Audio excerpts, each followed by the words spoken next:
We got a big game today. And gosh, who's playing today? We got Spain and Belgium. Well, I'll definitely have some thoughts about that. And I have some questions for you specifically about Belgium, Zico, that I think you'll be able to answer. You seem to be pretty in touch with that team. All right. But so, first of all, let's talk about the USA. Here's my take on the game. And first, I'll address the whole issue with, say the name of our number nine. Balogun. Balogun. Balogun. So Balogun. Yeah, sorry about it. So Balogun, I'm going to throw a shout out. I have a good friend of mine named Eric Sear who loves soccer. We disagree on a lot of stuff. But what he said that I totally agreed with 100% was it was a lose-lose situation for the U.S. If they protest and get Balogun back, then that's going to give Belgium maybe a little bit of an edge.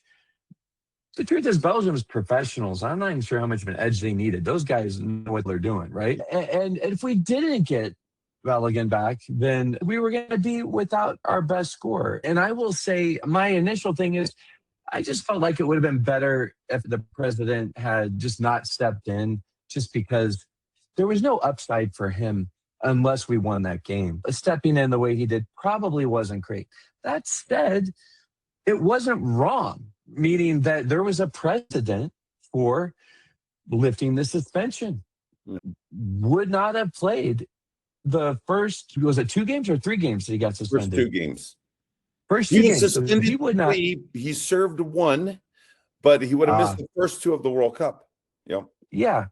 So there's a precedent for it. So I really don't have a problem with it being overturned or the suspension being suspended like what happened with Ronaldo. There was just hard to be an upside. And I really felt like from a psychological perspective, the U.S. might have gained from him not playing because it gave them something to overcome, right? They would be inspired to overcome their leading scorer. Who's going to step up? Who's going to step up? So that could have been it. But again, the bottom line is you're professionals, right? And you have to step up and play your best, play the best you can at the best of your ability at the time of your awareness. That's what being your best is. That's what success is. Being the best you can be at the time of your opportunity, time of your awareness, whatever you're looking at. And they didn't do that. And my biggest fear through what I was waiting to happen during the knockout rounds, during pool play, was for the other shoe to drop. Meaning this, there hasn't been a World Cup that I've seen where the U.S. has played in it, where there hasn't been one game where they laid an egg. And sometimes it was against Iran, right? It's a good team, but not Belgium. They step up and beat Portugal back in 2, and then they lose to an Iran or something like that, right? They should have beat Germany in 2002 in the quarterfinals even, or made it to. Yep. So I was waiting for them to have their bad game. And that's the problem with the World Cup is you can't have a bad game when you get to the knockout round, right? Have a bad game, man. Yeah, and I wish they would have had I'd rather they had a bad game and finished second in the pool play rounds and then got into their stride going into this. So I was waiting for them to just lay an egg. And almost every team has had a bad game. Certainly Brazil, I think even France, they had a rough game. So I think there's some overreaction but understandable disappointment in the U.S. losing that game. I can think of 2 games in my life where I played where I showed up that day and everything was off. My timing on passing was off. My first touch was off. And no matter what I did, that's how it was the whole game. I couldn't fix it. I'd go out on the sidelines, juggle the ball for a while, try and get my rhythm back, step on the field, and nope, guess what? I'm just not playing today. Unfortunately, that seemed about 8 out of 11 of our players had that day. Our players were used to easily making passes that Belgium wasn't letting them make easily. So I received the ball, my first touch, I'm going to knock it square to my guy making the run. He would go to make that, and the Belgian player would just step in, predict it, block it. Like us playing against 8-year-old rec players. They were predicting. Bryce, our other business partner in Pickett, said it well, and he said it was like a pro team against a JV high school team. They were so predictable and off. I've just never seen a whole team. I think it was possible after the way they played in the pool play round for the whole freaking team to be that poor on their ability to play together, their ability to complete a pass. Our best player in the game who had the best chance of scoring was our forward Balogun. Did have the best chances. He actually didn't have a bad game. He got a couple of nice balls played into him, and he did something decent with at least one of them. But then our goalie makes a mistake on that in that game that was just amateurish. Now, by the way, I saw our goalie Heller, one of our best goalkeepers of all time, make a gaffe like that against Mexico 10, 15 years ago, where he put the ball down, he went to clear it. He hit a Mexican player in the face, I think, and it went back in our goal. So it's not that top level goalkeepers never make those mistakes, but it's just like that happened on top of every freaking thing else. And I think a microcosm of the game, and I'm not blaming Pulisic for the game. He was as bad as everyone else. That's what I could say about him. Had so many passes intercepted, the one time it looked like he was going to get open, have a good chance to score that he created for himself. He kind of came in like he does on the left side. He cuts across to the right. He's getting ready to take a shot. A Belgian player, and at first I thought it was a foul, but the Belgian player stepped in front of Pulisic. If you watch it in slow motion, he stepped in front of Pulisic, put his foot down, and literally just dribbled the ball away, took it from Pulisic's feet, while Pulisic was oblivious, so he swung his foot to shoot and hurt himself while the Belgian player goes down the field with the ball. The level of competency, of speed, of thought, of everything, it just dropped off from the U.S. and it raised for Belgium. And I think in hindsight, we should have seen how well Belgium was playing. And this is the part I want you to address, because I think we should use this opportunity to talk about Belgium now. One thing you said to me, if I'm not mistaken. Oh, and by the way, before I go into that, let me just say this. Future of American soccer, I still think is bright, as long as we keep our national team coach that we have now. Because I think there's an opportunity for him to not just come in and coach our national team, but to instill a style of play into our country, to implement or encourage, I would love to see him for the next 4 years work with our youth development program, at least from a strategic, hey, these are the types of players we want to develop. Let's pick a style. Okay, so our style is going to be, we're going to try and be more like Spain than we are like Canada or Mexico or whatever, or whomever. But he could, I think it's a good style of play. It's a technical style of play. I think it would do our country well, quite frankly, if our youth players were focused more on skillful play than winning, all of that stuff. I think there's an opportunity for our national team coach to shape U.S. soccer for the next 4 years, if he's willing and if we're willing to pay him and have him do it. And then if coaches can get out of the way of their egos and let it happen in the U.S. for the next 4 years, I think there's an opportunity there. So I am optimistic, very optimistic about the future of soccer, because we both saw the U.S. play better than they've played in the history of our country for three matches, right? Now, Belgium, what was interesting, in their previous game, they went down 2-0, correct, Zico? Before they play 2-0. Yep, in the round of 32, they went down 2-0. They subbed off 2 of their stars in the last 15 minutes, and you were like, oh, man, if they didn't have a chance before, now they definitely don't have a chance. And correct me if I'm wrong, but those 2 stars that they subbed off, and then they came back and won the game 3-2 miraculously in the last 15 or 20 minutes, right? Yeah, last minute. It didn't even go to overtime. Yeah, right, last 20 minutes. Yeah, 25 minutes. And in the last minute before penalty kicks, yeah, they got to win. Yeah. So maybe that was the passing of the guard that we've talked to about, how in the past teams like Argentina, Germany, the top teams will hold on to some of their older players for too long, right? And then they have a horrible performance like a Neymar or whatever. I'm not saying that about Neymar. And then Brazil in that group. Yep. And now, okay, finally these guys are long in the tooth. That belly that he's carrying around is not helping him anymore, right? And Ronaldo, long in the tooth, but did okay, but probably, maybe he shouldn't have. I don't know. It's even debatable whether Ronaldo was the best player on the field. But all that is to say, so Belgium takes off these 2 guys that have been historically brilliant heroes for the country, right? 2 of their best players. They come back in the last 25 minutes, score 3 goals. And then in the next game against the U.S., unless I'm mistaken, those 2 guys didn't even start. Correct. So Belgium learned something in the round of 32, which is we're a better team with this young blood in here than we are trying to keep our respected veteran heroes in here. So they come at us with a stronger team than they had in the round of 32 from start to finish. Then they get up ahead on us enough that now they bring on those 2 old guys after we're already beaten down and worn out and our spirits are broken. And those 2 guys came in and kicked some butt for Belgium and even had a nice goal, right? And they looked scary coming in. Right? Yeah, 2 nice goals. Yeah, they looked scary coming in because they were fresh. And that's when you want your Ronaldo. I almost would have, if I were Portugal, maybe I would have done the same thing going forward. Is let's bring Ronaldo in the last 25 minutes when he's chomping at the bit and he's going to give it everything he's got for 25 minutes instead of trying to pace himself for 90 minutes. But so to me, Belgium was better for a reason, what they learned in the round of 32 to get to the round to get to the round of 16, right?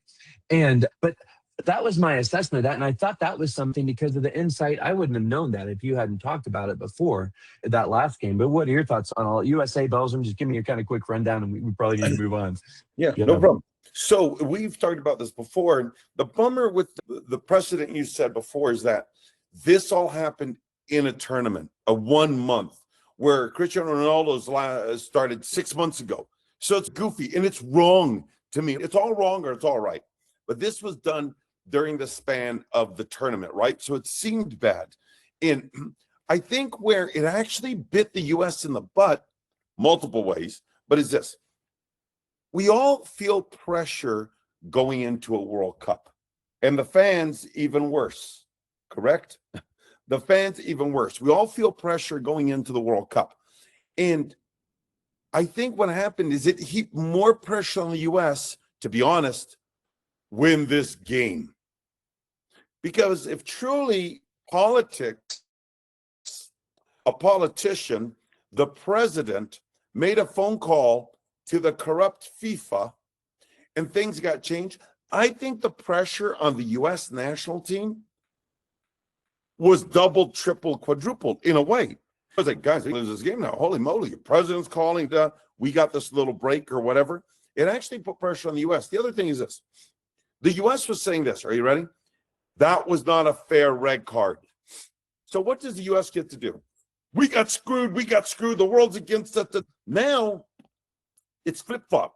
Now the U.S. gets the break, and now Belgium. We've been training for 4 days to defend against Pepe, and now their starter comes on. Now legitimately the Belgians can say, we got screwed. The U.S. and FIFA, they're against us.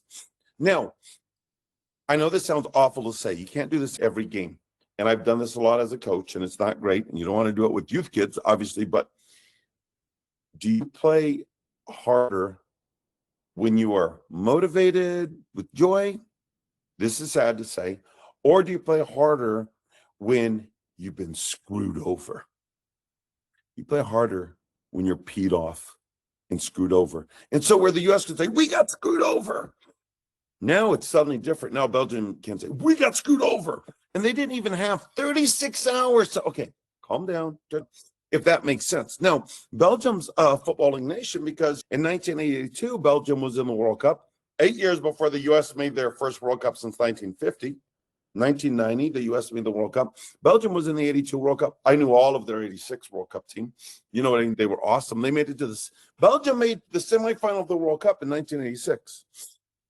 This is a footballing nation, guys. It might be that big, might be the size of Idaho, but they're a footballing nation.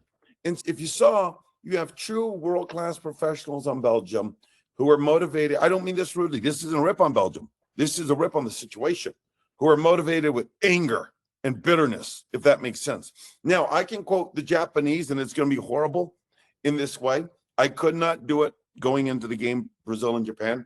But I heard they have a saying like this: the experienced should fear the strength of youth. You have this brilliant player named Kevin De Bruyne. but he's old, and he's subbed off. And you have this wonderful young talent, Jeremy Doku, and he's subbed off. And then they get 3 goals in 25 minutes, whatever, and come back and beat Senegal or Ivory Coast 3-2, right? And then they keep those guys who did that comeback on, and one of them, young one, scores 2 goals against the U.S. Here's the funny thing is, you're either at a peak, and right after that peak, you're transitioning, right? Belgium has transitioned De Bruyne, Lukaku, some older players out, and they brought in some younger players. And guess what? They play today. They're still in the World Cup. They're still in it. Brazil is transitioning, where Brazil stayed with Casemiro. Neymar should never have gone. There's the hope against hope. Can he have one more moment? Samson, one more moment where you knock the whole building down. Can he have one moment? Neymar was propped up. Again, I said this before, poorly, I'll say it again. Psycho's mom, right? The movie Psycho, where his mom's all stitched up and whatever. Neymar was propped up. You know what I mean? And like you said about Cristiano Ronaldo, one thing about Cristiano Ronaldo that we know is this. He might be old. He is the fittest 41-year-old on the planet. With Neymar, he turns a doorknob and he sprains his wrist. So where they could bring Cristiano Ronaldo in for overtime in the last 15 minutes of the game and overtime, there's these stars that you have that they're just too big in a way. Either the team is built around them or they can't be on the team in a way. They're just too big. So Neymar's not fit. Neymar is old. Neymar is fragile. And they play this weird system. So many of these teams built around an old player who really shouldn't be there. So Belgium's shown in the last 2 games this transition from an old legend in De Bruyne and Lukaku, 2 old legends, to young talent. And Doku is a young guy. They pulled a young superstar off and replaced him with 2 or 3 young stars. So Belgium, phenomenal. And the motivation switch from the U.S. saying, we got screwed, us against the world, right? To now where Belgium literally 24 hours before can say, we got screwed. And legitimately, we're still steamed, right? And so the U.S. wound up playing against super players from a real footballing nation who are madder than hornets, correct? And that made a buzzsaw against the U.S., right? I think the U.S. players are sitting in there thinking, dude, the world is hating on us right at this moment because we got something flipped. And the president, a politician saying something that happened in 1934, they call it Mussolini's World Cup, when Italy hosted the World Cup, and El Duce was the leader of Italy, and he stepped in and Italy won the World Cup, right? They called that Mussolini's World Cup. You know what I mean? In 1978, Argentina. This stuff has happened before. Yeah, that's funny because you're going to stir the pot on the dictator accusations. Compare him to Mussolini. My friend Eric Sear will love that. Brutal. He'll love that. Yeah, and that wasn't the intent. No, I know, but and because it's not about politics. Yeah, and I could see Obama was really good at persuading people. I could see Obama going one of 2 ways. Oh, I'm not going to get involved. Or, hey, FIFA guy, could you just look into this? It felt like an innocent thing. Now, so I agree with everything you just said. My take on it was, yeah, but you know what? At some point, dude, you got to overcome that. But I've coached in situations where that motivation is super hard to overcome. Yeah, and it's like coaching the first team for a club, and we're playing against our second team in the club. And they are so motivated because they got nothing to lose. We got everything to lose, right? So that psychological advantage is good. I'm like the eternal optimist who says, all right, but you know what? That's what sports teaches us. What we have to learn, what we have to do is, how do we go into a situation where psychologically it's challenging and still win? Because quite frankly, the U.S. is up against that every time they play. The world loves to hate U.S. because they think we're spoiled or whatever. And it's so funny how many people have come over to the country and they're like amazed by that it's not this horrible country that they may have thought it was. Some of the travelers saying, wow, Walmart's, or the one guy it's like being in a museum. This country's amazing. And he was talking about Walmart. Yeah, or the Australian guy who's, I heard your beaches sucked. this beach is beautiful. Meanwhile, he's there to steal our women. Exactly. Exactly. But so I think that's a great case. But Belgium looks good if they can keep they're a strong team. Might as well take a little bit moment while we're here. While you turn around, Belgium's playing Spain. I think that's a dangerous game for Spain because Spain Spain seems to me to be playing very consistent, but not brilliant. Meaning that, man, they're just like, they're playing steady Eddie, playing well. They're doing what you expect them to do. If they're a little off for a little bit, maybe they tie or they only score 1 goal a game. But they're almost like a machine that's just going to keep Absolutely. going. And if things go well for them, they'll score. I don't see a ton of drama with Spain. It's with Brazil and England and Argentina, like all these other teams. Spain is like Switzerland, like you described Switzerland, which is a well-oiled clock, a well-made clock that's just going to run on time. And as long as that works, you are in great shape. It's easier to predict how Spain's going to play and Switzerland's going to play than it is how Belgium, Norway, England, or Argentina are going to play. And I don't mean the style of play, or certainly Brazil, right? So I think Belgium, I think there's a great chance that Belgium is going to be a big handful for Spain based on the last 2 games. What are your thoughts about that game?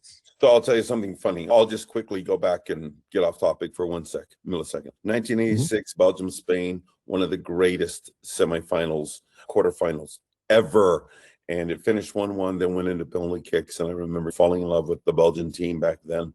And Spain had 5 U23 players that made their World Cup team that year, and it's phenomenal. Finished 1-1, like I said, and then Belgium won in penalty kicks. So they have this one weird history. And in 1990, they were in the same group, I believe, in 1990. But that was 1986, right? Here's the thing. Remember this. Belgium can start young players who have just turned it on in that 3-2 comeback after being down 2-0, and then just beat the U.S. Think about it. Their comeback against Senegal was 3-0, right? They were down 0-2, was 3-0. Their victory over the U.S. was 4-1. In the last, literally, think about this, the last 90 minutes against the U.S. and 30-ish minutes against Senegal, they've outscored a really good Senegal. Sorry, guys, champions of Africa. They've outscored a really good Senegal and on soil, really solid U.S. who pooped their pants. They've outscored their opponents 7-1 in the last 120 minutes. Holy cow. Now they could bring on De Bruyne, who's world-class but old. They could bring on Lukaku, who's world-class but old. Lukaku is built, he's a little bigger than an NFL linebacker and can run for weeks carrying 230 pounds of pure. His shoulders are this wide.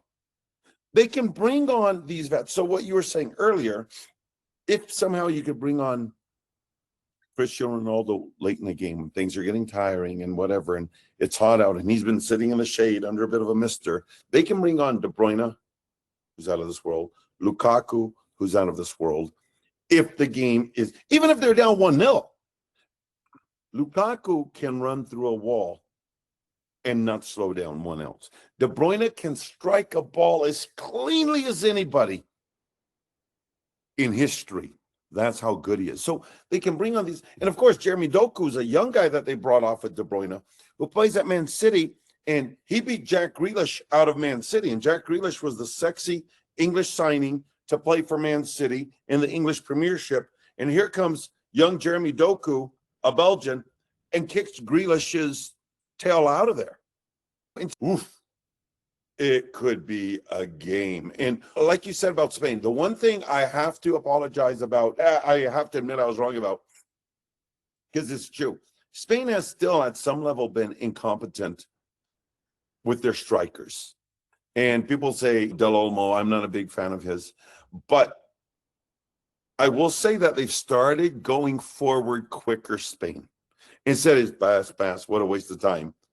Yeah, in fact, we said that in our last, I brought that up because we were 100%. concerned that They were just going to knock it around the back and sideways. But then that very next game, yeah, they were much more direct. They're like, hey, 100%. like we said, the object of the game is not to pass, it's to score. Yes. Right? You don't get points for passes. Yes. Before, it was Yeah. frustrating in so many ways. I love passing. But they could control the tempo of the game, and the score is 0-0 62 minutes in. It's like, dude, you've had the ball 78% of the game, but you've only had 2 shots on goal. And the score is 0-0. Now, I haven't gotten across half. But guess what? The score is 0-0. Now, Spain is scoring goals. And let me tell you this. For the second-ranked team on the planet, what you said is true. They have been the most under the radar, least talked about team. A blessing for Spain has been this. Their first game, they tied Cabo Verde 0-0. And everyone's like, oh, you know what? It's just, man, that's a bad way to start. There's a good chance. Maybe there's a problem. They don't score goals right now, whatever. And now silently, it's one of the things we said that you want to do, right? Is Spain has slowly done this. And at this point, they're doing this. Problem is, Belgium, who are doing this, and I am trying to angle down a little bit, are now doing this. So those 2 teams are playing today, and that's going to be interesting. And one thing that I thought, last thing I'll say, and maybe we need to move on, but it's up to you. Last thing I'll say about this. I thought the U.S.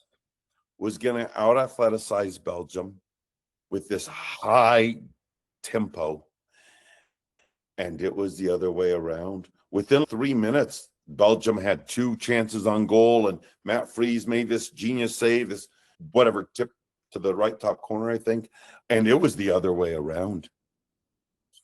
So crazy, yeah. Interesting game. Absolutely.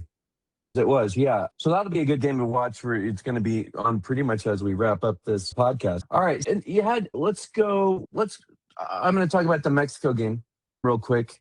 I thought Mexico played pretty well. My 2 biggest complaints about them were that I felt, put it this way, so there's a reason for this, I think. I felt like they weren't very dynamic on their attack. They were very one-dimensional. They did not, against some other teams, I saw them do some quick little give and goes, blindside runs, these things to create penetration, to get them even in the box with quick little passes and goal-scoring opportunities. I felt like they did that very well in the pool play rounds. But this was the problem, and it was the same problem the U.S. had, is Mexico's outside wingers could not get by an outside defender on England. And England oftentimes doubled the guy on the outside. So Mexico could not get a cross in deeper than the top of the box. All their crosses were coming in from 20 yards away from the end line instead of 2 yards away from the end line. And I get you want to mix that up. It's good to have some crosses coming in from deep and some coming out from a bit shallow outside the box. You want to mix it up. But England gave them, Mexico could not penetrate on the sides to the end line to get the ball across. And it's harder to score a goal when the ball is coming towards the goal you're trying to score on than if it's coming away. Not impossible, and we see some beautiful goals in all those scenarios. But they had a good plan against Mexico, which is, hey, we're not even letting them penetrate on the side. We're not letting them penetrate our box with these little passes. We're shutting everything down. Forced Mexico to bring the ball out and cross it in. And here's the other problem. England's taller than Mexico. Mexico's one of the shorter teams, like Japan's one of the shorter teams in the World Cup.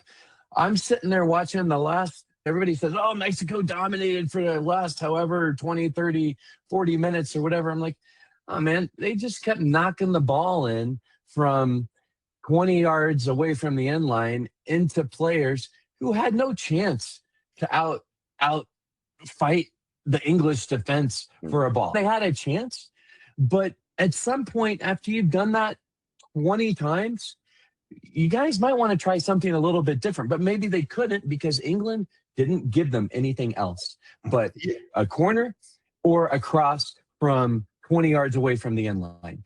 So while I think Mexico did well, Harry Kane had a hell of a game, right? You said he was your favorite number 9 when we talked about before that game. I was like, I see why.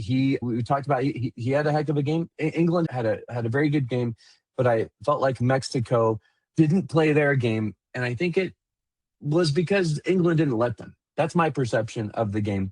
What are your thoughts? So, as we said, and you actually posted it or addressed it somehow, you knew there were going to be firecrackers and honking horns all night the night before to tire out the English. But then, just as good, what happened? It rained and it was a monsoon. And man, this feels like a nice summer day in England, in Birmingham, because it was raining and it cooled off. So that was great. Here's the next thing that you just said, though, which is great, is I'll go back and say something that's the common sense. But if you remember, Mexico dominated the last 25 minutes. Yeah, England got a red card. So England's going to retreat because they're up 2 goals and they're up a goal. In fact, no, they were up a goal. Then they got a red card. Then they went up 2 goals and then they went back to 1 goal. Here's the point, though. We're ahead. It's getting late in the match. We don't need to score. We need to stop you. Now, what you said is great. Mexico starts crossing the ball. It's not working, let's say. Let's just say that. Do you remember? England has big, powerful center backs. I really love Gahey. I think he's a brilliant player. Gahey. They have big, powerful center backs, if you remember. And then they subbed on Dan Burn. Dan Burn's 6'6.5". So now England has their 2 big starting center backs, right? And then a guy who's that tall compared to them. And they bring him in. And they're playing a 5-4.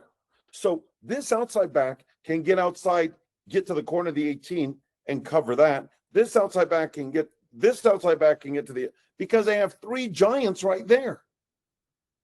So he can get out, and they have 3 giants right there.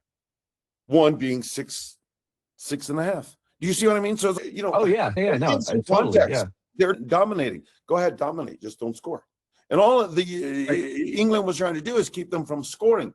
Now, we're going to talk about this in just a second for the things that we're going to talk about. But you know what the U.S. did against Belgium?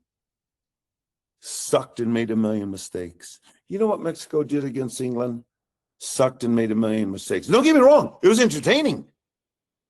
They scored 2 goals. But England's up 2-0. Don't give up a goal in the last 5 minutes of the half. They gave up a goal. Now Mexico's on fire, and Mexico's running, and Mexico's this. And then England gets a player red carded. Now Mexico's gone from down 2-0 to 2-1 plus a man.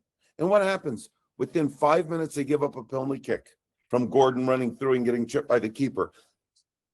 That's a stupid mistake. And it was because the guy didn't win a header. Center back didn't win a header. You just shot yourself in the foot. So now you went from 0-2 to 1-2 plus a player. And then you give up a penalty kick? Literally, they gave up the penalty kick like 4 or 5 minutes after they got a red card in their favor. And what I'm saying is these are stupid mistakes. Correct? And we'll do this again. Canada. Stupid stuff. Brazil. Stupid. And overall, the saying, I only like sayings when they, to me, really make sense. Pressure makes cowards of us all, right? You can say the 4 teams that lost in these games were poor. At least mistake-wise, they were poor. So that's all I'll say really is entertaining game. But just, so England scores the penalty kick. And then Harry Kane gives away a penalty kick. Now, I love Harry Kane. He's the number 9. He's the center forward. Best in the world, I think. He's a center forward giving away a penalty kick because he's defending inside his own box, like 15 yards out. He's 3 yards inside the 18. But that's why he's so good. He senses, I need to get out to the right, need to get out to the left, need to go up front, need to drop. And so even that, England made plenty of mistakes. But Mexico just made too many mistakes. You know what I mean? So sometimes there is great execution. But as much as both teams are executing really well, it's even more entertaining if you're neutral. If it's your team, you hate it. Is when it's a mistake-laden game. That's even more entertaining in a way because You see the coaches like, I have no control over this. It's driving me nuts. So that was a mistake-laden game, but Mexico just made about 400 mistakes, where England made 100. Does that make sense? Big mistakes. Definitely. No, and all that makes things. I thought maybe they should have taken Harry Kane off when they went up 3-1. Might as well, because he's not a defender, and but he's not horrible at defense. But he's in the box. He's not your best guy you want there. For center forward. But you could have had a holding midfielder. Yes. Exactly. The Norway beating Brazil. Talk about Haaland here for a second, and then you get just a couple minutes to talk about Brazil. I think he'll give us a good rundown of there. Everybody, Haaland is such a lovable character. He's like a Disney character. He's got such great energy. Americans are falling in love with him. I think he's super marketable. We talked about that. But this great, interesting stat I heard Landon Donovan talking about the other day is Haaland for Norway. That's always funny to me. His name's Haaland. He plays for Norway. I know it's spelled differently, whatever, but at least it's not spelled the American way we spell the Holland, the country. But there was a stat that came out that he's scoring 1 goal for every 14 touches in the game. Even in the EPL, he has the lowest touch per goal rate of any player that anyone knows about. I'm sure there's one guy who subbed in an EPL game, had 2 touches, scored 1 goal, and then never played again, right? But generally speaking, statistically, they do that in a lot of rules. He's got the most touchdown passes for somebody who's played more than 1 game, right? It's partly because the type of player he is. He's a number 9, but he's the type of number 9 that doesn't even really create for a lot of other guys with his feet, meaning with the ball. He creates for other guys by distracting defenders, by making runs and pulling defenders with them. And I don't think he has a bad touch, but just the way he's built, he's not going to be a Messi. He's not going to be a Ronaldo. He's not even going to be a Harry Kane, right? But man, his instinct for the goal, that's his focus. He is kicking butt, and he's even humble when he does it. It's almost like every time he scores, he's like, oh, geez, I did it again. Sorry. It's getting ridiculous and cute. It's like, totally love with the dude. But that's an amazing stat. Now, someone like Messi has 80 to 120 touches between scoring goals. And even Harry Kane is like 28 touches on average between scoring goals at his best. But Haaland is that's what he does, score goals. So when the commentators say, oh, Haaland's not very involved in the game, it's, yes, he is. He's doing it's like when people complain about Messi walking. No, you guess what? That's working out for him pretty well. Yeah. How's that working for you? Really well. Yeah. So Norway, you knew if they hung on and kept the game close, they were going to have a chance, because I don't think Brazil has someone, just historically, Brazil doesn't have a defender that's intense enough or loves defense enough right now to take pride in just stopping a Haaland. Yeah. That's not if you grew up in Brazil, it's probably harder to find guys that like, I'm the best athlete, and my pride is in stopping Haaland. And I'm sure you'll have something to say for that. But generally, and I think the general consensus with Brazil is, dude, go win the game. France does it. France decides we're going to go win the freaking game. We're going to stop dicking around with the ball, and we're going to go win the game. And I think that's one thing you expressed to me is Brazil, their strategy, how they played, it was just kind of, and as much as you appreciate and respect their coach, you didn't appreciate the coach's approach to that game. So I'm curious to hear what more you have to say about the Brazil-Norway game. And you got 3 minutes, so you should have longer than me, but maybe go ahead. Let's hear what you got to say, man. Okay, so here's the silliness. There's so many stats, just like you said, and there are lies, there are stats, DAMN stats, and then, no, there are lies, there are DAMN lies, and then there are stats, right? That's what I was trying to say. And yeah. I don't know about you, but when I want to go and sunbathe, I go to Norway. No, it's Brazil playing in the heat of New York, New Jersey, which is brutal heat and humidity. And they play rope-a-dope. And it's almost like you're Muhammad Ali, you're playing rope-a-dope, and then that no-name tags you. And you're done. Round 14, too late. You can't come back. Only 1 round left, and now the guys just got to run away. I will say this. Norway did this really well. Something that I'll say that some European teams do really well, and this isn't a Europe versus Brazil thing. We could talk about that for an hour or two. But their face is Haaland. Yeah, France are going to beat us. What's chance against Brazil? Very little. You know why? Because Brazil and the pressure they put on themselves in the yellow shirt, the players go out there and pee their pants. That's a fact. Now, Ancelotti overthought it. Here's what I think. Brazil has to go out there and tempo the Netherlands. Tempo them. But what happened is, if you look at the last World Cup, Brazil had 50-50 possession against Croatia. Now, Brazil hasn't been the same in 25 years. Shut up. Brazil outshot Croatia 11-0. They're up 1-0. 11-0. They're up 1-0. And Brazil goes for the last 7 or 8 minutes into a more defensive mode and play 2 defensive midfielders. They haven't been able to get a shot on goal when we were a bit more open. They're not going to get a shot on goal now. Problem is, Brazil sends 7 guys into the attacking third, up 1-0 with 4 minutes left. Croatia comes back, shoots. The Brazilian goalie dives. It hits a defender and bounces in the other side. That's their only shot on goal. In minute 116, after Brazil went more defensive. And guess what? That's the game, and Brazil lost. Now, if you look at it, Croatia was outshot 11-0 until that goal. Possession was 50-50. But Brazil outshot shots on goal 11-0. Why? Brazil had this magic in the final third, these quick, skillful giving. Now Brazil plays against bigger humans further north who are eating polar bear for dinner. And Brazil decides to play. And so people are like, Norway had all the possession. They did. Brazil sat back. And Norway, though, they possessed the ball 70 yards from Brazil's goal half of the time at the halfway line. Brazil just sat there and let them do it. So, you know what? It's just what Croatia did. They're shortening the game and keeping the game slow. But the game's being played in a hot, humid city because, the United States, even New York, it's hot in the summer and humid.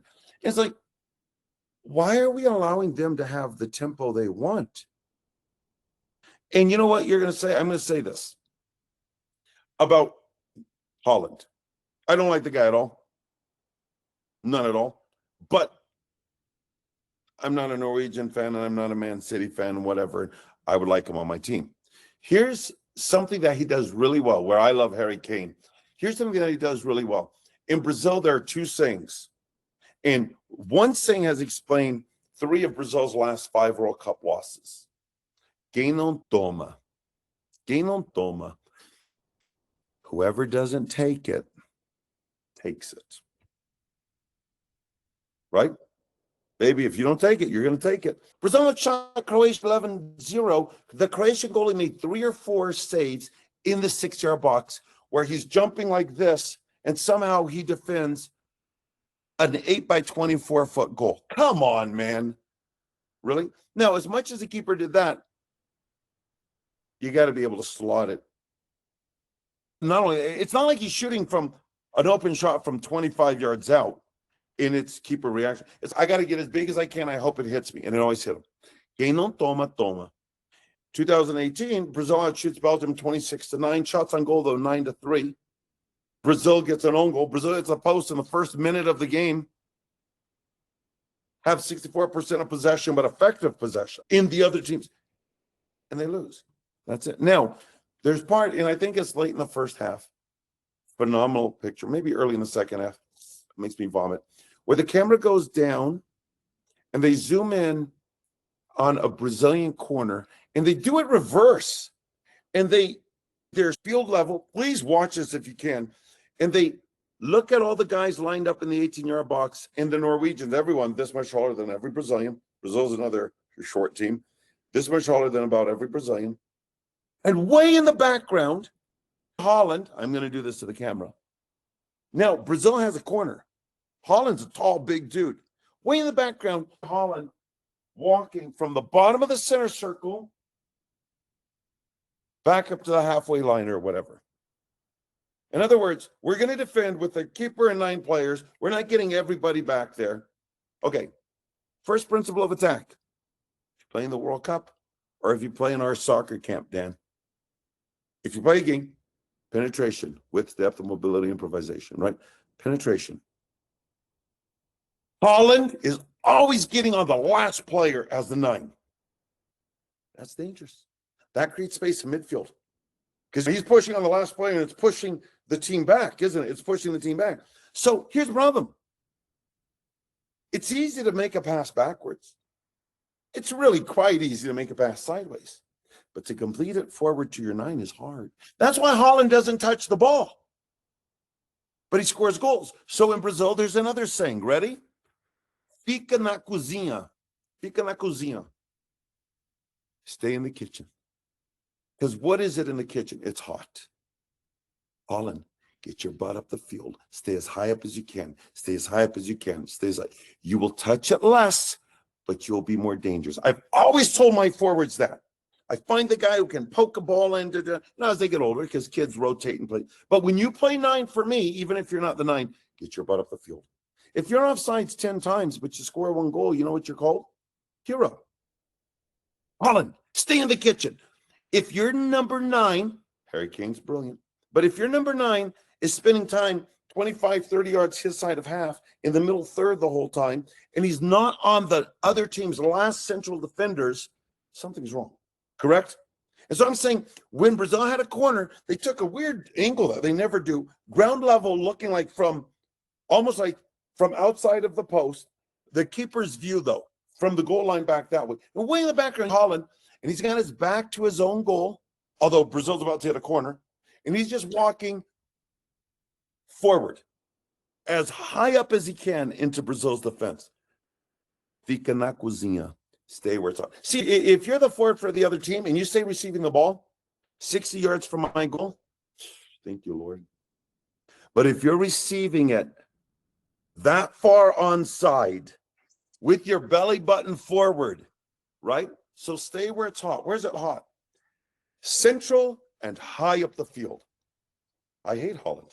That's what he does. He's not on my team. If he's on my team, I'd say, stay playing like you're playing. So that's what, so he touches it less, but he's as far up the field, as central as he can be when he touches the ball.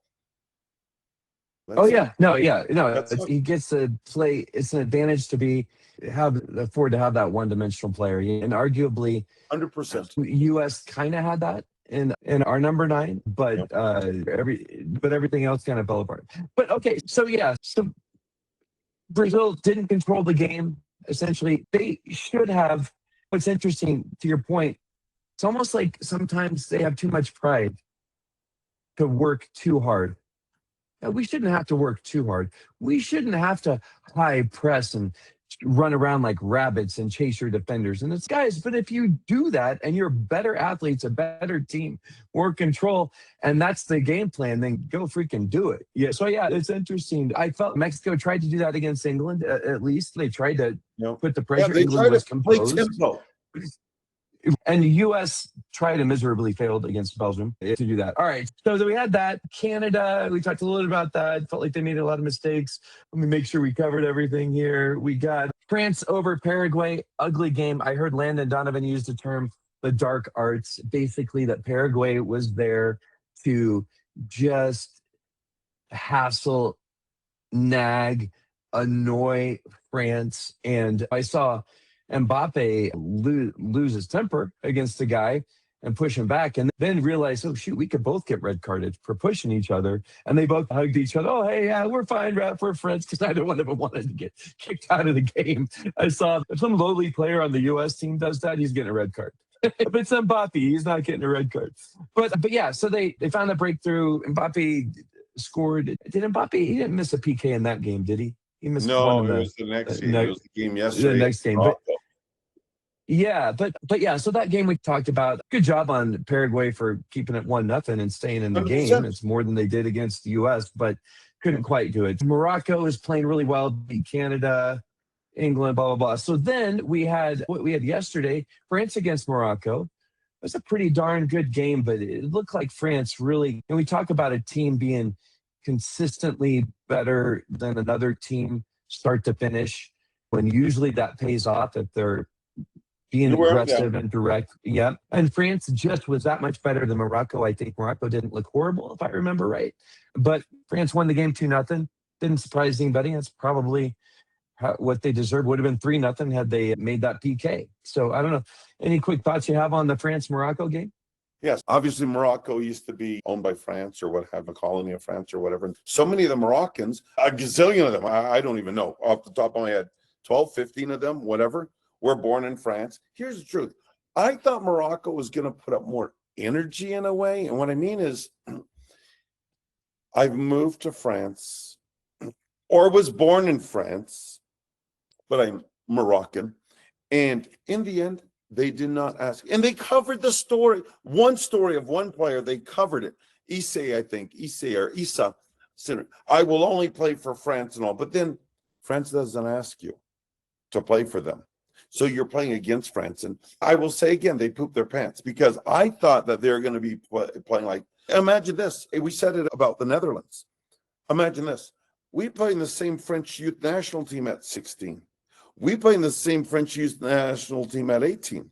We play in the same French national team at 19. And now when we're the senior team, the World Cup team, France doesn't want me to play for them. I really thought Morocco was going to give up a better fight than they did. I know France is strong, but Morocco didn't. And the funny thing is, when Morocco woke up, let's say, started the second half, Morocco were the better team for the first 5-6 minutes of the second half. Much better. Then France hits on a counter or whatever and scored a goal, whatever it is. Mbappe's, I think, was the second goal, or first goal maybe. Great goal. But when Morocco finally played and maybe opened up a bit is when France scored their goal. And it just tells you how much France have a bunch of track athletes. They're quality players. So but normal humans can have skill, but they're not track athletes. These guys have skill, but they're track athletes. And so the funny thing is, second half, I'm like, dude, Morocco could take a 1-0 lead here in the second half. And once they opened up, like by 20 minutes in the second half, it's 2-0 France. So to me, I expect a lot more by Morocco, and we didn't get it. Go ahead, sir. Yeah. All right. We talked about Spain, Belgium today. That it'll be interesting to see how Belgium plays. If they play back a little bit, if they try to possess, it'll be interesting to see how that game goes. Could go either way. Norway, England. I think the Norway-England matchup is interesting, and the Argentina-Switzerland is. All these games are interesting for different reasons. For Norway, England, Haaland plays in England, EPL. So the players on the England team are going to be somewhat familiar with them, maybe more than a Brazil player might be if we're playing with them overall. But more importantly, England has some big defenders that maybe have a better chance of stopping Haaland than maybe some other teams would. Not that some of his goals aren't. I haven't seen him score a lot of goals where he's been bullying people in this tournament. You've seen some pictures where he gets in a wrestling, or I've seen some video clip where he gets in a wrestling match with someone. I haven't seen him in many wrestling matches in this tournament. So so I think that England is going to be disciplined enough to not let him wander and get out of the way. I think they have a better chance of stopping him maybe than a Brazil would or USA would. So that'll be a question. But then Norway has this other forward that's pretty darn good. That's more like an Mbappe type player, if I remember right. Kind of quick. Yeah. I don't remember his name or whatever. England looked really strong against Mexico, but Mexico's not Norway. And Norway, I think, have a better matchup against England than Mexico did. But we'll see. So I think that's a hard game to pick. I want to give England a bit of the edge just based on what they overcame in Mexico and how they seem to get organized when they need to get organized the way they need to get organized. And they'll probably have a good strategy, like I said, going into the game. But Norway, I wouldn't be surprised if Norway won the game. I think it's going to be a close game, obviously. Hey, guess what? All the games are close.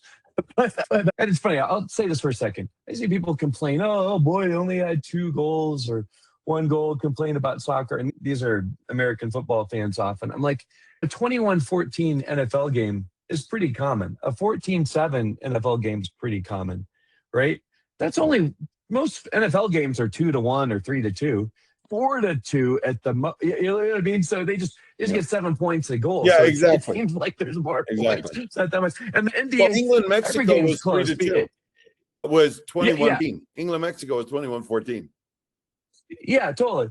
And then even the NBA, every NBA game's close. Why? Because you only have to watch the last 4 minutes, because that's when the game's decided, right? Yep. Not so many NBA games. It's super close. There's a lot of scoring, but it's almost like Harlem Globetrotters, where it's just a show. And then the last 4 minutes, now we're going to figure out, can we win the game? That's the way NBA goes. But that's an exciting game. I'm not disparaging other sports. I'm just saying that sometimes we blow out of proportion a low scoring game in soccer. But yeah, I think this Norway England game could be tight. 2-1 England, 2-1 Norway. Boy, it's going to be tough. What are your thoughts on that game? I agree. Here's what I hope. I hope that wherever they play, it's raining and it's a little cooler.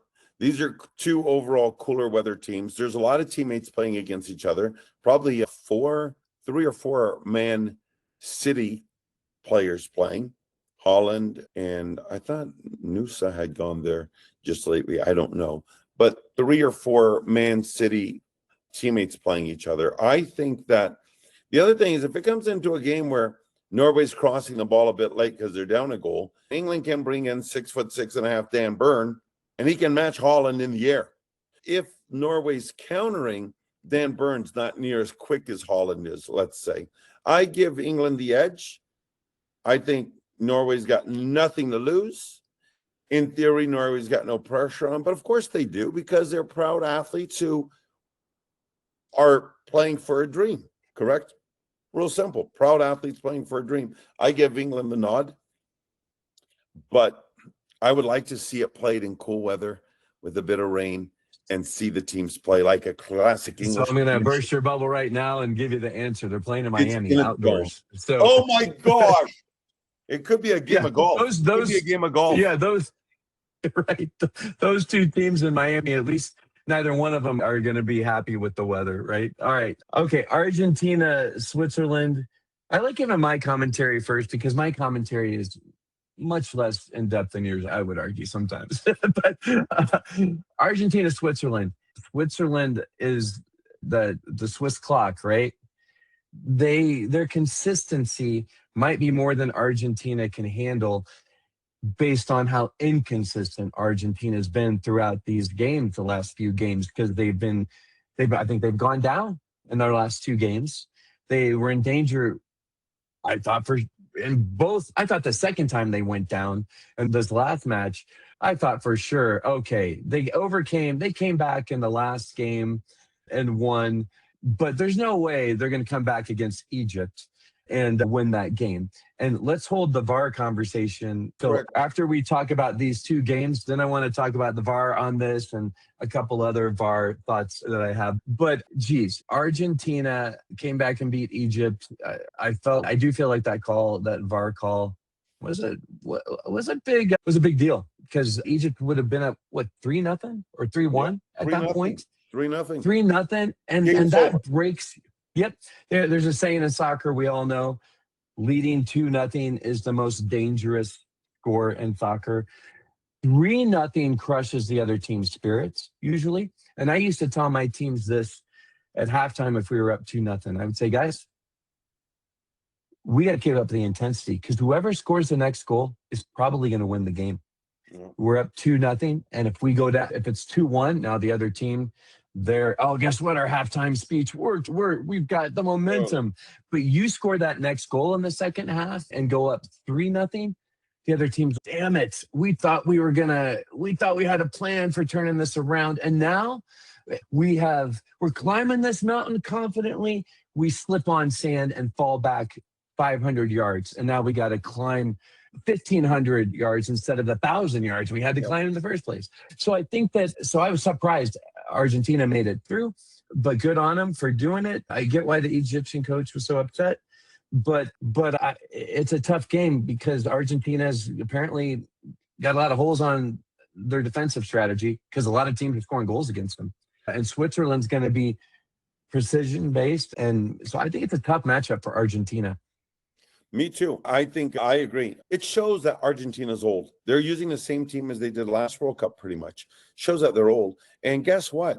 In order to win the World Cup, they have to win 3 more games in about 10 days. Whoo, man, that's tough. And there's human error also, where perhaps they should be out of the World Cup. perhaps. But let's be honest. Let's give Neymar a penalty kick goal on his way out of World Cup history, whatever. Let's give him a penalty kick goal. Oh, Brazil, here, score your first penalty kick. You don't need a late one for Neymar or whatever. I don't want to be the guy who red cards Messi. Messi should have been red carded. Second game of the tournament or whatever. Should have been red carded. He wasn't. Could they go back and look at it and give him a red card later after the game? Because that's what happened with Balogun. He was unjustly red carded and it was taken away. Messi wasn't justly red carded and it was never given. So there's these personal things. And you know what? If they do it right, it's 3-0 Egypt and the game is over. You know what I mean? And of course, maybe I touched on VAR just now. Sorry. So I think the Swiss will be organized, structured. One thing to also notice about these coaches, like Scaloni, I believe, has been with Argentina 7 or 8 years. Deschamps has been with France 14 years. These guys that are having, and this is at least the second World Cup with the Swiss coach. Forget his name, Turkish Swiss coach. I forget his name. It's at least the second World Cup for the Swiss coach. And so you see these guys have had 2 cycles, maybe a third cycle in Deschamps. It could be his 4th. They have a big advantage over guys who have only been with their squad for 1 or 2 or 3 years. Pochettino, whatever they say is wrong with the U.S., though, he's only been around for, 3 years or something like that? And I think it might even be, I actually think it's less than 2. I think he was brought in, I could be mistaken. I thought he was brought in just under 2 years ago. Certainly not a full 3. Because things had to get really bad for U.S. to realize they needed to make a change. I think is what happened. So that's why I've been so happy with how much ground he covered and the little bit of time he had the team, and that's why I wanted him to stick around. But yeah, go ahead. Ancelotti is 13 months, I believe, just over a year. Ancelotti, and so it's like you see these guys because you don't train every day. You train once every 5 weeks or 6 weeks during the international break for 8 days. You train a couple practices, you have 2 games. Then you don't get them for 5-6 weeks. Train a couple practices. So it's so difficult. And you see these guys who have been with their squads for a long time have success. So I'm saying all that to say this. Switzerland has had their coach, and I can't remember. His hair looks like you, prettiest hair of all the coaches. They've had their coach for at least the second World Cup now.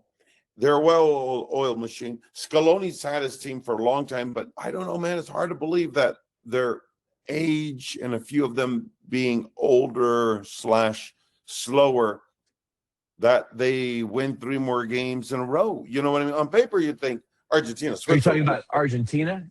You're talking about Argentina? Oh, no, or Argentina. Switzerland? So their coach has been with them for 7 or 8 years, but he's got the same squad as 4 years ago. And you know what? We're not all 22 4 years ago and 26 now. Some guys were 31 4 years ago and are now 35, right? Well, some guys were on the bench, but only 21. Now they're 25 and at a peak, if that makes sense. A lot of Argentina is getting older. So to me, both coaches have been with their squads forever. The Swiss are collectivists, period, if that makes sense. I think that's going to be a tough game for Argentina. Now, I can't say if by some manner lightning struck twice and Argentina had 2-0 lead inside 20 minutes. I can't say that Switzerland's going to come back. But I think they're going to be so structured, Switzerland, that, and they're maybe have a lot more young blood in a way, where Argentina is just, they've got all this talent, but they're older. I think it's going to be a hard game. What about, because I don't know any, I'm such a neophyte. I don't even know the players' names on the USA team. I'm just not good with names. I can describe situations and I can describe how things happen, but sometimes I struggle with the details. But my question is, Argentina's, I just chat GPT'd it, Argentina's only about a year on average older than Switzerland. So that could be equalizer. But my question on that note, I'm looking at this going, and Argentina has Switzerland has 123, 24, and 25-year-old, and everyone else is 28 and older. Whereas in Argentina, they got 125, 126-year-old, and everyone else is 28 and older. There's a little bit of disparity there, but who's a player? I don't even know the name of a player on Switzerland, is my point. Who's a player on Switzerland that you would look out for or expect to do well? Are you familiar with their team? Mbolo is fast beyond belief, and he's going to be up front against Martinez and Romero. And I think Martinez is a fighter and Romero is getting older. And I think Embolo's speed against those two, and even if they bring in Tagliafico, which they did in the last game, we're now talking some defenders who are a bit older, a bit less athletic against Embolo. I could see Embolo pinning them back some as far as his speed. Haaland can pin people back as he gets high and central. I could see Embolo doing the same thing for Switzerland. Does that make sense? And it does. No, it does make sense. So that's where it could be an issue for them. All right. So talking about VAR, we're going to finish talking about VAR just a little bit. And I think one thing that's going to be fun is we're going to see if we can get SA or Ahmed here after the World Cup's over to talk about the state of VAR. He's a FIFA referee we interviewed last year. Just a wonderful guy. Turned out we had connections in Missouri from back in the day.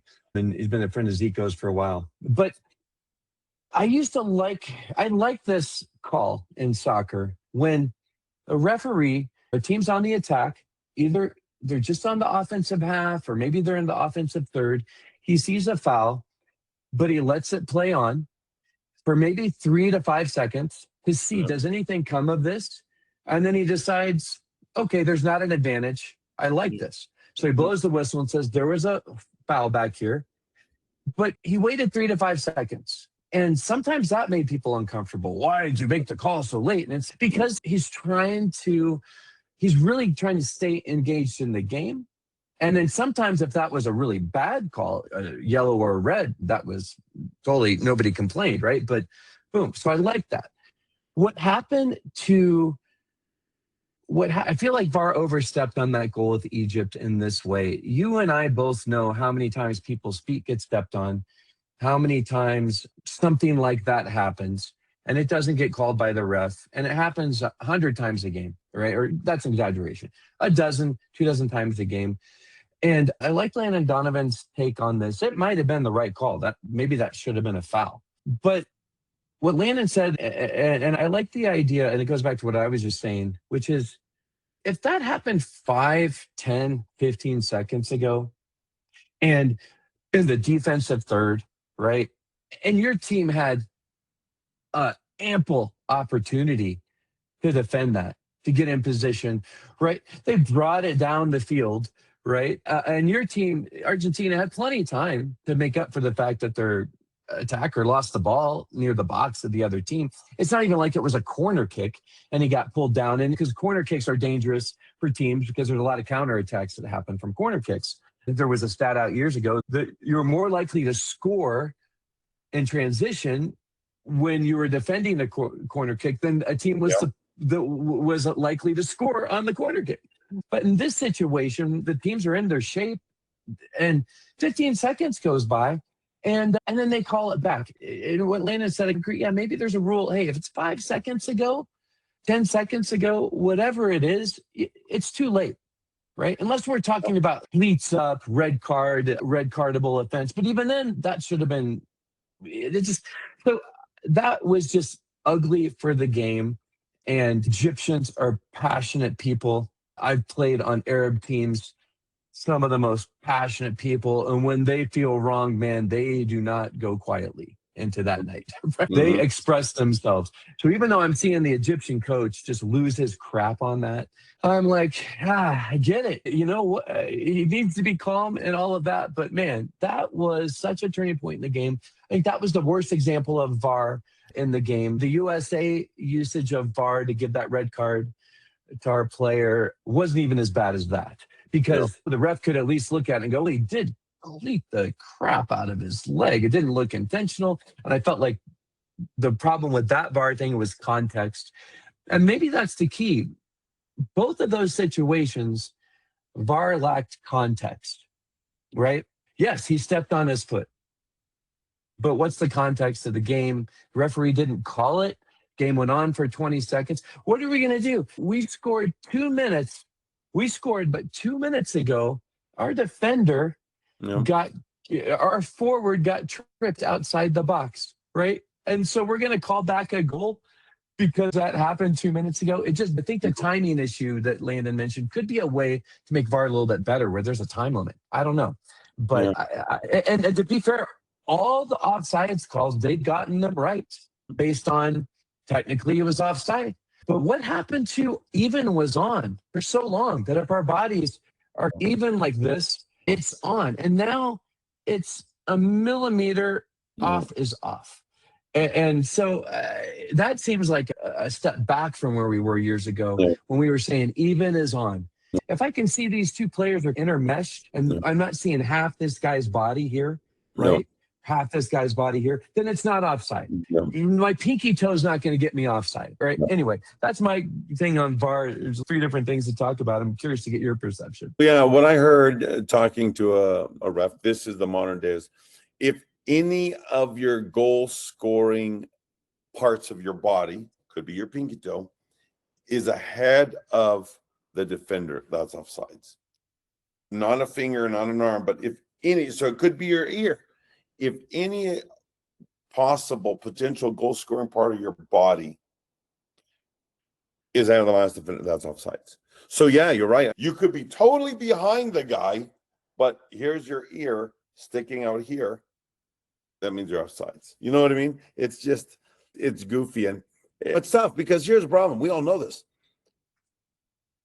It's not good to not have enough information, but it's also not good to have too much information. That's what's been happening with VAR is you get too much information. Really? My goodness, his pinky toe was ahead. And I could be reaching and my pinky toe's ahead, but the guy's planted here, but my pinky toe's just past. The guy's clearly goal side of me.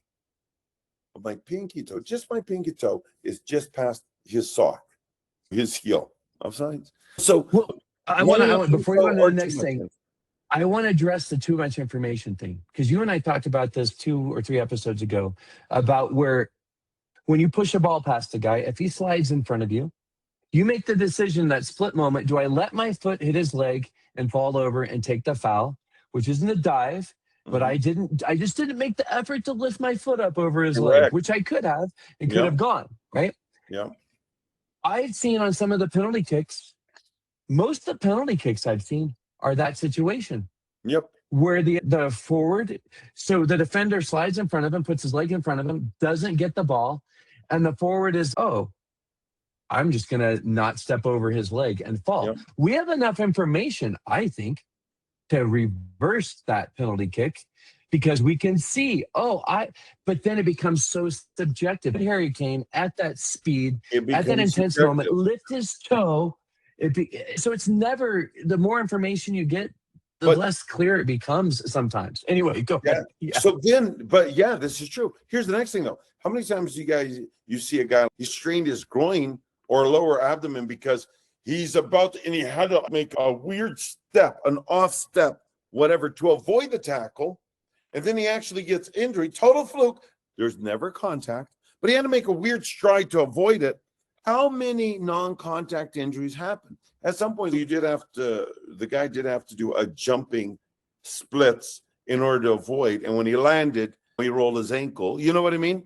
Then it's like suddenly it's, okay, so for me trying to be honest and avoiding your leg,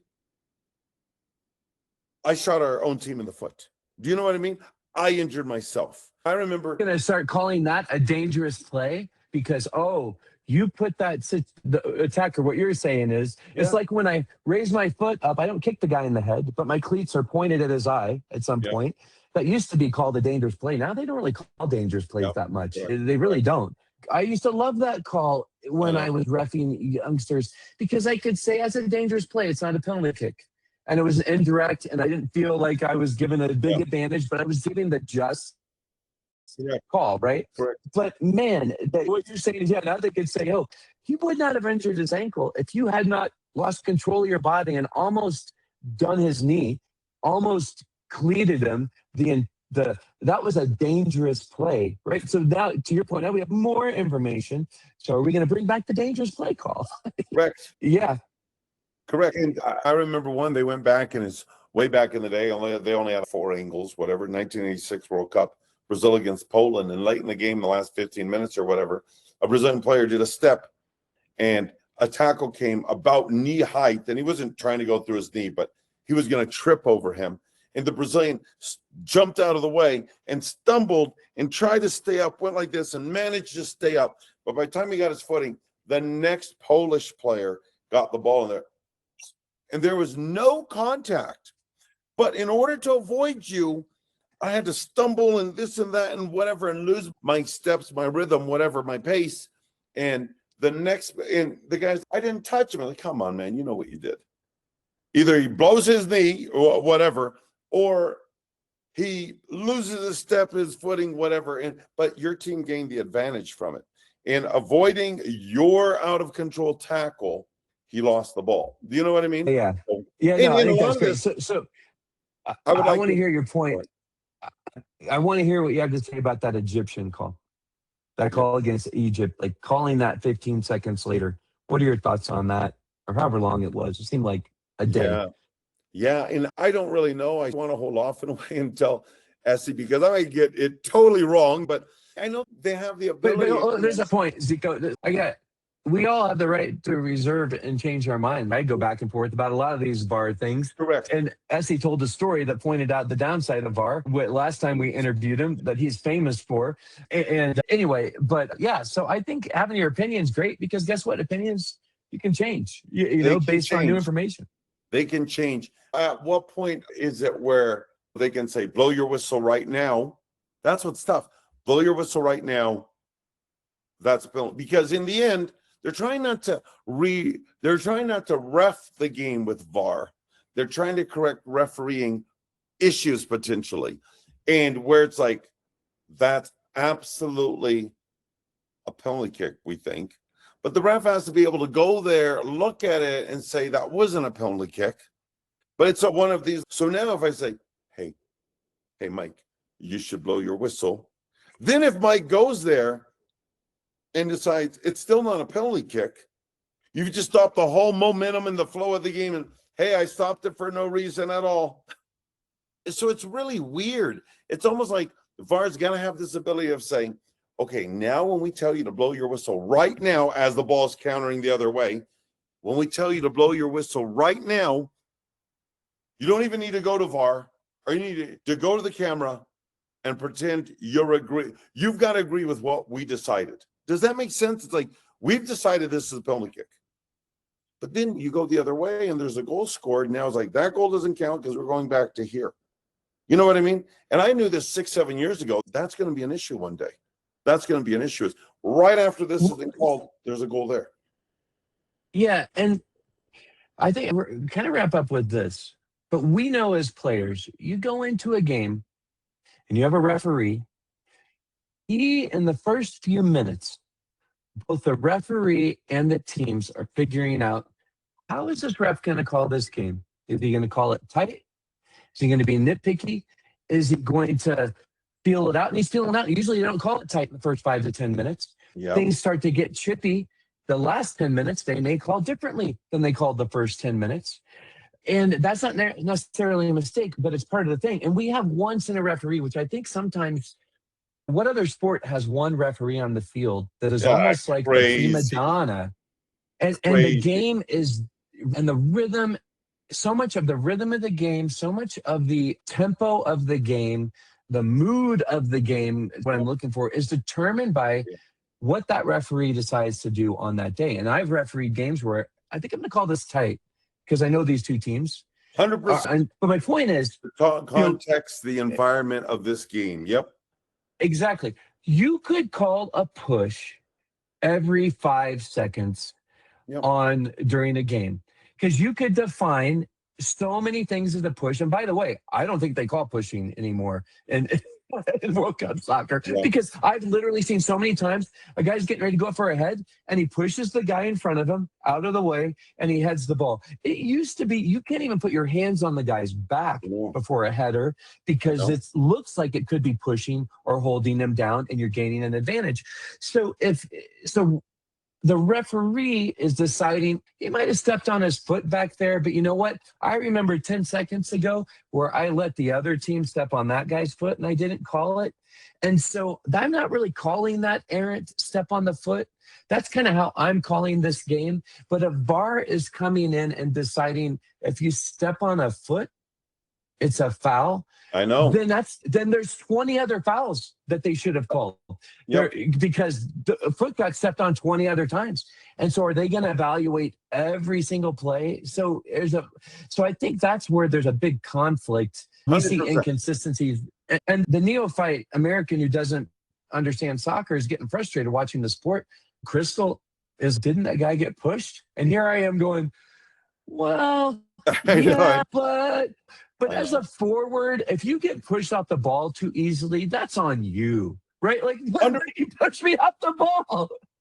100%. So it's not a good match with VAR. I think a better sport that's a match with VAR is baseball. Did he get tagged out at first base? Did the ball hit the ground? Was it a foul ball? Strikes and balls are subjective, but so many other things I think VAR makes sense for in baseball. But the sport got along great without it for so long. Yep. I think soccer is one of the most difficult games. Now, NFL football, because people don't see the holds that happen on every single play, right?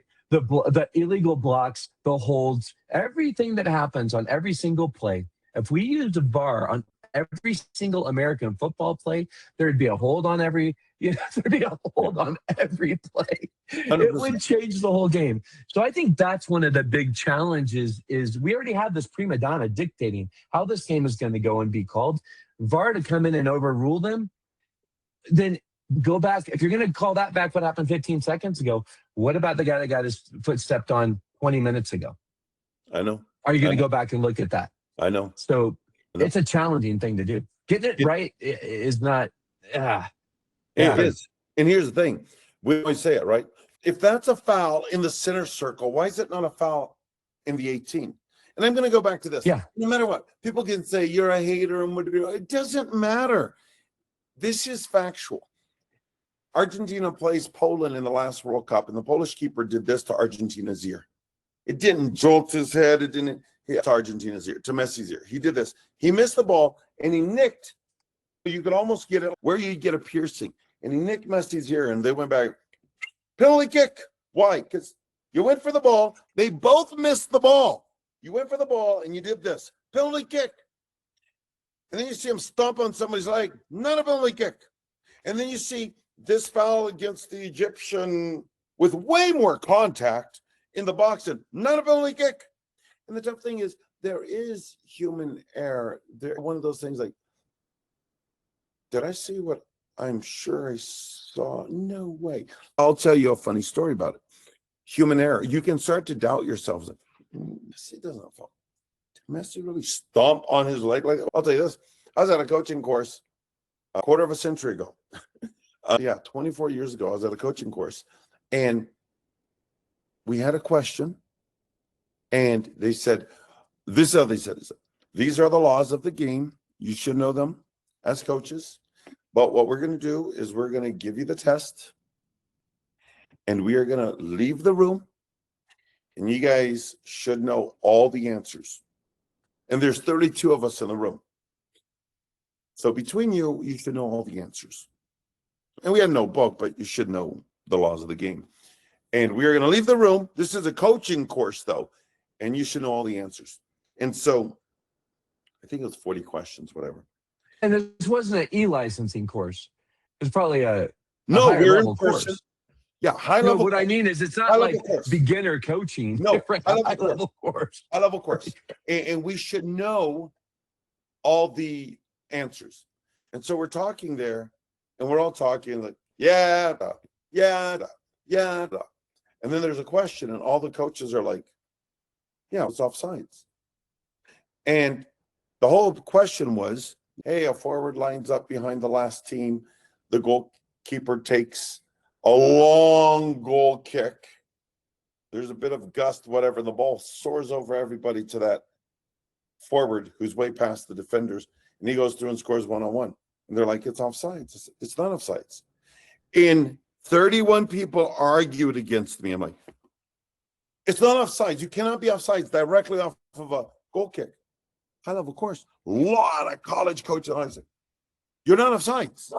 They're like, but then at that point, I started thinking, oh my gosh, has something changed in the last 2, 3, 4 months? Because I know what's going on. I live in soccer. And they're like, offsides. And I just said, guys, you cannot be offside directly from an inbounding play. Corner kick, goal kick, throw in. You cannot be offsides. And so I was so embarrassed that I acquiesced, and I did acquiesce. I was so embarrassed that I acquiesced that I'm like, oh my gosh, that's frustrating. I was ashamed of myself, but I'm like, how can I be right and 31 people be wrong? But last I know, I'm right. And so I quickly caught the whole staff leaving, and they were going to grade it after. They were going to grade the test afterwards. I'm like, we got 99%. In fact, we were right in 39 out of 40. So we got whatever it is, 97.5%. I wanted 100%. And so I saw the whole staff was leaving for lunch, and I ran up to the van like a total butt kiss, but I was embarrassed. I mean, ran up to the van and said, hey, wait.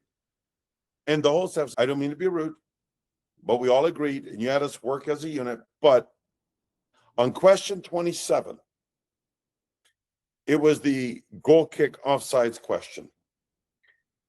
I don't mean to tattle on everybody. Just to let you know, we all had to agree on everything. I agreed with everybody that it's offside. I might be the only one wrong, but I'm going to tell you right now. There's no offsides directly from a goal kick. And since I was arguing, with 31 people, I figured I must be in the wrong, like something changed last night. I acquiesced and I agreed to them, but I'm like, just to let you know, there's a problem in there with me only or with 31 other coaches. And they're like, wow, really? And they actually said on the spot, they're like, are you serious? All the coaches thought you could be offsides directly from a goal kick? I'm like, oh, yeah, sorry. They did. Don't mean to tattletale. Pretty funny, huh? But you were a tattletale. But your point, but no, this is your point, which I love, which is that you start to doubt yourself. Did I see that? You start to doubt yourself. Yep. You start to doubt yourself. Yep. And wrongfully, no matter how many decades of experience you have, that mentality can cause us to doubt ourselves. All right, man, it's going to be an exciting. I'm looking at these games. We're getting ready to go watch. It's getting ready to start in a few minutes. This Spain-Belgium game. I'm very excited about that game. We got a big 3v3 soccer event this weekend that we got to prepare for. It's got 130 teams out in the ranch. Island Ranch, Colorado. So it'll be a lot of fun. But thank you for tuning in. Like us, share us, all that kind of stuff. And we will see you again on Monday. All right, cheers. Nice seeing you, Zico. Yeah, we'll talk thanks, soon, man. Bye, Danny.